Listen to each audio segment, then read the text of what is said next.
Hello दोस्तों, welcome back to my channel knowledgeable brain. और आज हम इस वीडियो में डिस्कस करने वाले हैं वॉल्ट विटमैन के लाइफ और करियर के बारे में। तो अगर आप एमए इंग्लिश सेकंड ईयर में हैं तो ये वीडियो आपके लिए है, क्योंकि सेकंड ईयर में एमसीक्यू आते हैं तो हम उन उन चीज़ों पे ज़्यादा कंसंट्रेट करेंगे, उन क्वेश्चंस पे ज़्यादा कंसंट्रेट करेंगे जो एग्ज़ाम में आ सकते हैं। तो चलिए बिना टाइम वेस्ट करे वॉल्ट विटमैन के लाइफ और करियर को डिस्कस करते हैं।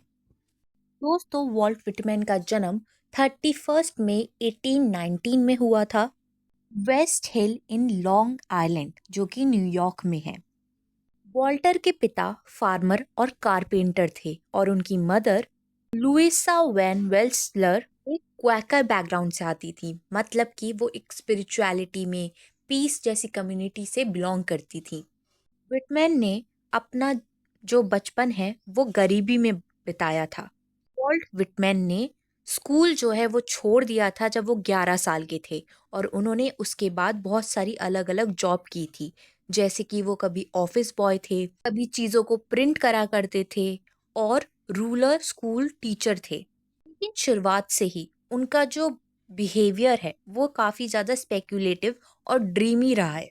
जब वो स्कूल टीचर थे तो वो अलग अलग जगहों पे पढ़ाया करते थे।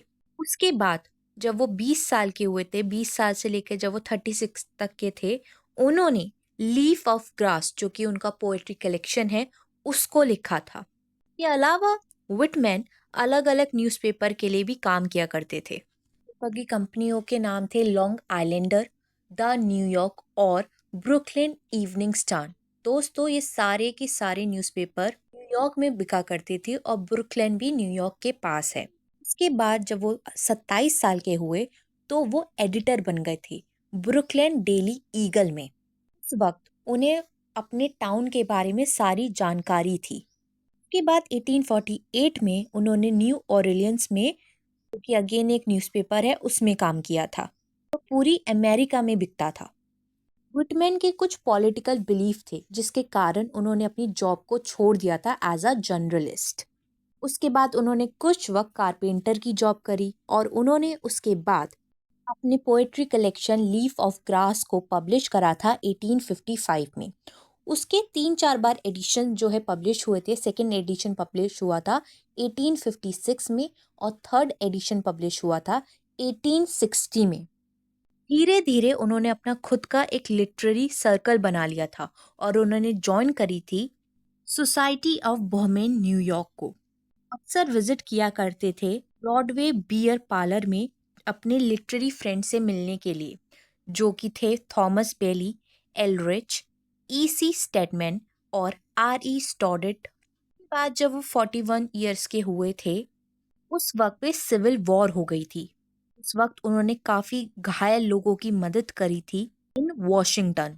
वो सब सिविल वॉर देखना, जो सोल्जर घायल थे, वो सब देखने के बाद उन्होंने लिखी थी ड्रम टैप्स, जो कि उन्होंने पब्लिश करी थी 1865 में। ये अगेन एक पोएट्री कलेक्शन है। उसके बाद जो प्रेसिडेंट अब्राहम लिंकन है उनकी डेथ हो गई थी, तो उस वक्त विटमैन ने लिखी थी ओ कैप्टन माय कैप्टन। उन्होंने एक ट्रिब्यूट करी थी प्रेसिडेंट के लिए, प्रेसिडेंट अब्राहम लिंकन के लिए। इसके अलावा विटमैन ने काम किया था डिपार्टमेंट ऑफ इंटीरियर में और 1865 में उन्होंने वो गवर्नमेंट जॉब भी छोड़ दी थी। दोस्तों, 1873 में विटमैन ने अपने आसपास काफ़ी सारे डिज़ास्टर और स्ट्रगल देखे थे। 1873 में जब वो 54 ईयर्स के थे, विटमैन को पैरालिटिक स्ट्रोक आया था। मई 1873 में उनकी मदर की डेथ हो गई थी और उन्होंने वॉशिंगटन छोड़ दिया था और अपनी बर्थ प्लेस पर वापस आ गए थे। उसके बाद वो फाइनली सेटल्ड हुए थे कैम्पडन न्यू जर्सी में। और उसके बाद लीफ ऑफ ग्रास जो उनका कलेक्शन था, पोएट्री कलेक्शन था, वो पॉपुलर होने लग गया था। लीफ ऑफ ग्रास के अलावा उनके जो पॉपुलर वर्क थे जो अपीयर हुए थे वो थे डेमोक्रेटिक विस्तास, जो कि 1871 में लिखा गया था, और स्पाइसीमन डेज जो कि 1882 और 1883 के बीच में लिखे गए थे।